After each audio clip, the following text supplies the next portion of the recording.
안녕하세요. 황녀의 싸다고 토크 시간입니다. 네, 오늘의 황녀 사연은요. 집안 살림을 도맡아 하던 남편의 외도 사실을 알게 되면서 빈몸으로 남편을 쫓아버리고 이혼을 준비 중인 어느 한 여성분의 사연입니다. 사연 읽기 전에 구독과 좋아요, 많은 공유 부탁드릴게요. 저희 남편은 전업주부입니다. 대신 제가 나가서 돈을 벌고 있습니다. 과거로 돌아가 차근차근 이야기하자면 처음 결혼할 때만 해도 남편은 번듯한 직장에 다니고 있었으며 결혼하고 얼마 지나지 않아 사업을 한다고 했지만 대출빚만 남겨두고 모든 것을 말아먹었습니다. 저는 그때만 해도 열심히 직장 다니고 있었고요. 그때부터 남편은 풀이 죽어서는 집에서 살림을 도맡아 한다고 했고 저는 그건 아니지 않냐. 지금이라도 늦지 않았으니 다시 직장을 알아봐서 직장에 다녀봐라 라고 했고 남편은 어쩔 수 없이 초봉이 쥐꼬리만한 직장에 취직을 했습니다. 열심히 다녔지만 언제나 풀이 죽어 있어 보였고 직장 생활도 잘하는 건지 아닌지 집에 와서 일절 말도 안 하고요. 아마도 그때 당시 남편과 제 월급을 비교하자면 엄청 차이가 났거든요. 남편 사업 말아먹었을 때도 저는 남편 타박하지 않았습니다. 어차피 실패할 수도 있었던 거 감안해서 일 버렸던 거 아니냐고 하면서 다시 열심히 살아보자고 제가 더 많은 위로를 해주었습니다.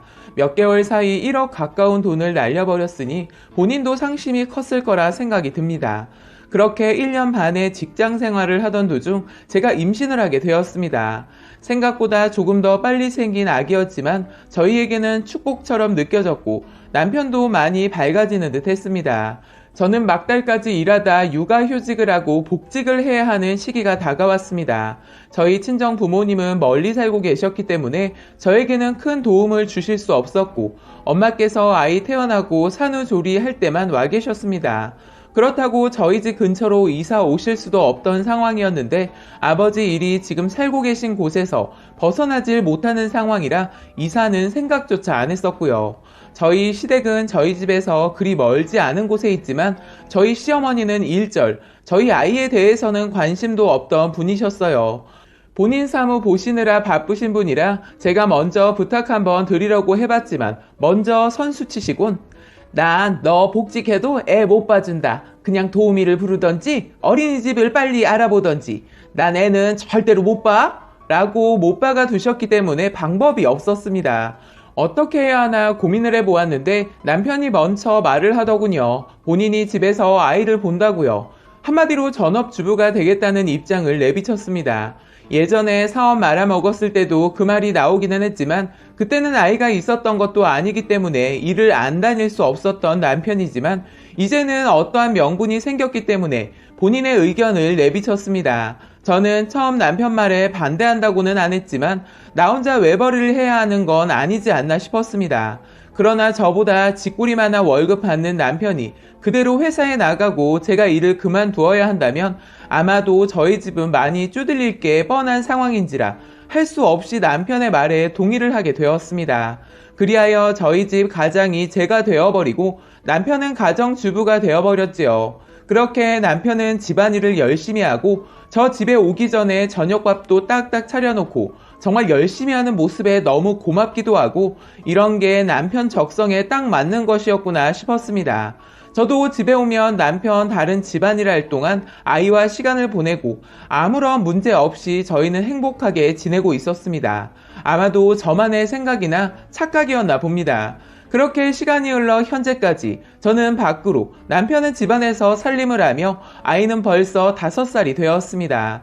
원래는 아이를 어린이집에 보낼 때가 되면 보내려고 어릴 적에 대기를 걸어놨었는데 4살 되던 해에 한 어린이집에서 연락이 오기는 왔습니다.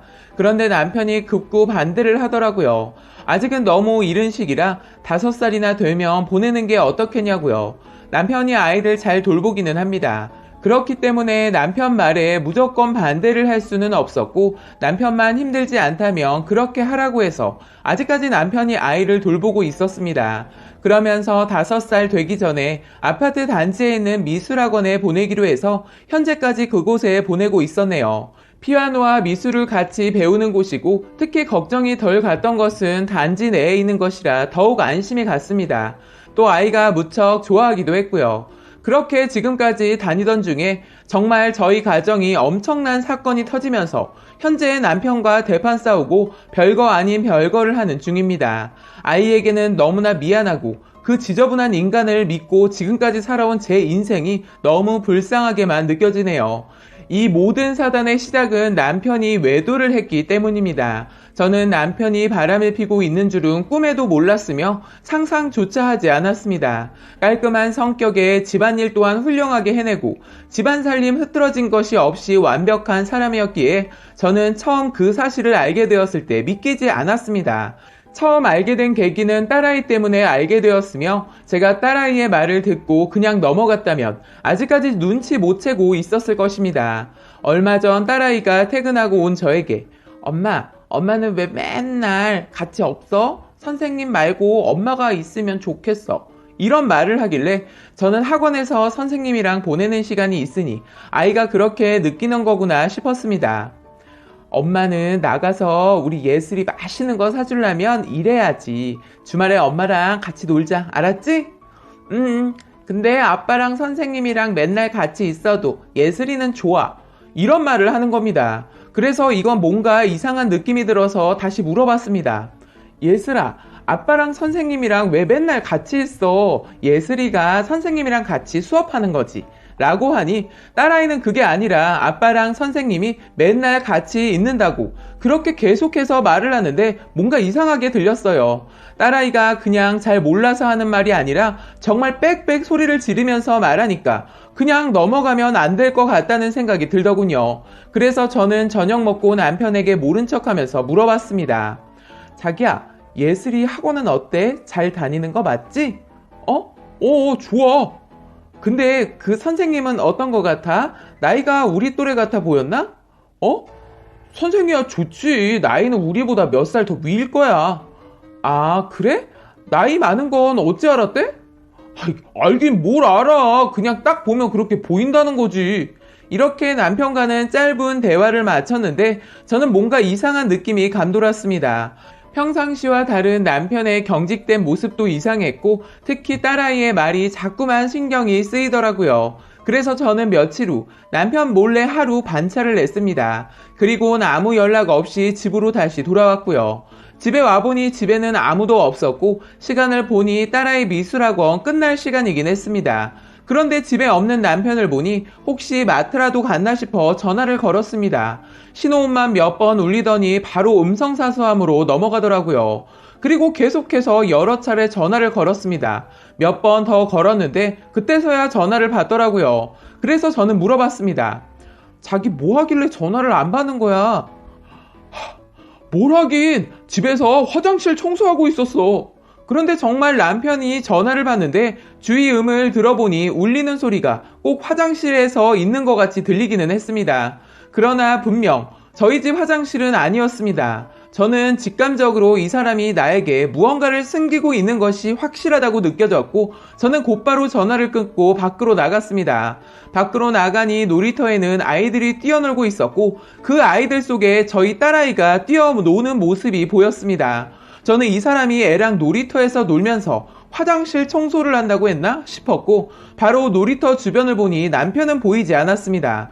그런데 자세히 보니 애가 본인 또래 친구들이랑 그냥 뛰어놀고 있고 주변에는 다른 아이들 엄마는 있는데 저희 딸은 혼자인 것처럼 보였습니다. 순간 뭔지 모를 화가 치밀어 올랐고 저는 이상하게도 그 미술학원이 있는 곳으로 뛰쳐 달려갔습니다. 그리고 남편에게 전화를 걸었습니다. 남편이 전화를 받자 저는 곧바로 나 몸이 별로 안 좋아서 반차 쓰고 집에 다 와가. 자기 집이라고 했지? 뭐? 아까는 그런 말 없었잖아. 어딘데? 곧 도착이야? 라고 하는데 보통 이러면 어디가 아프냐, 얼마나 아프길래 그러냐 이런 소리가 먼저 나와야 하는 게 정상 아닌가요? 뭐에 쫓기든 남편이 허겁지겁 움직이는 소리가 들렸고 저는 전화를 끊었습니다. 저는 그리고 그 미술학원 앞 현관문 앞에 서 있었습니다.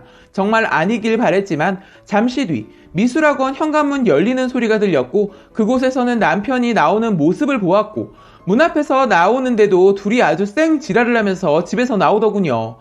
마침 저를 못 본 남편 놈을 향해 저는 발로 힘껏 남편 놈을 걷어차 버렸습니다.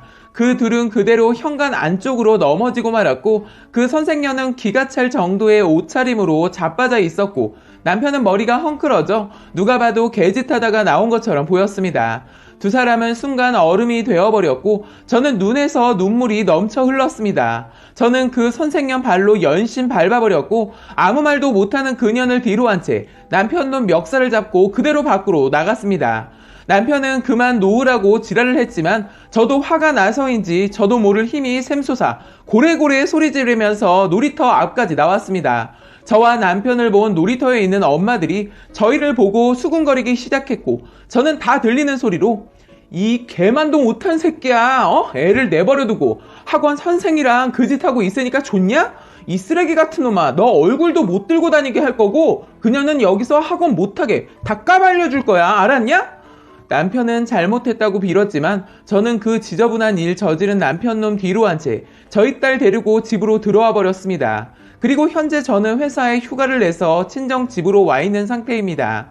제가 회사를 다니다 보니 동네 사람들 잘 모르지만 그래도 가끔 연락 주고받는 동생이 있어 연락을 해보니 그 미술학원 선생 아파트 단지에 소문 다 나서 지금 애들도 아무도 안 다니고 있다고 하더라고요. 본인도 확실하게는 모르겠지만 여튼 소문이 여러 가지로 났다고 하더라고요. 학원 다니는 애 아빠를 꼬셨다느니 꽃뱀이었다느니 과부로 살다가 남자 하나 꼬드겨서 살아보려고 했었나 보다 등등 여러 가지 소문들이 퍼졌다고 하네요. 그런 짓 하고도 이런 뒷일 감수해야 한다는 건 알고 저지른 행동이겠지 생각하며 아주 쌤통이라고 생각합니다. 남편 놈은 계속해서 연락이 오는데 처음에는 실수라고 하면서 미안하다고 하더니 이제는 사랑이었다느니 본인들은 진정으로 사랑을 했다느니 뭐 이런 개같지도 않은 소리를 하길래 야 사랑을 했던지 말던지 난 모르겠고 이혼 서류 준비되면 도장이나 찍어. 그리고 너 방금 사랑이라고 했니? 야 정신 차려. 애 보기 부끄럽지도 않니? 5살밖에 안 된 애를 놀이터에 버려두고 넌 사랑이라고 하면서 딴 년이랑 그 짓을 하고 다녀? 그 더러우니 그만 나불거려 이 또라이야. 그년이랑 뭘 하든 난 모르겠고 애 볼 생각도 하지 말고 너 책임져야 하는 건 알지? 너 빈몸으로 그대로 나가라. 저는 제 할 말 다 퍼붓고 그냥 전화 끊어버렸습니다. 일단 이혼은 아직 안 했으니 별거 중인 상태고요. 저는 그년한테도 도덕적으로도 문제가 많은 년 같아서 그년에게도 법적으로 소송 취할 작정입니다. 저는 이대로 괜찮지만 딸아이에게 너무 험한 꼴을 보인 것 같아 마음이 찢어지지만 지금이라도 알게 되었다는 사실에 저는 다행이라고 생각합니다. 혹시 아이가 좀 더 큰 상태에서 더 더러운 꼴이라도 봤다면 정말 상상조차 하기 싫어집니다. 이제는 출퇴근이 조금 길더라도 친정집 근처에 집 얻어 딸아이와 함께 행복하게 살아갈 것입니다.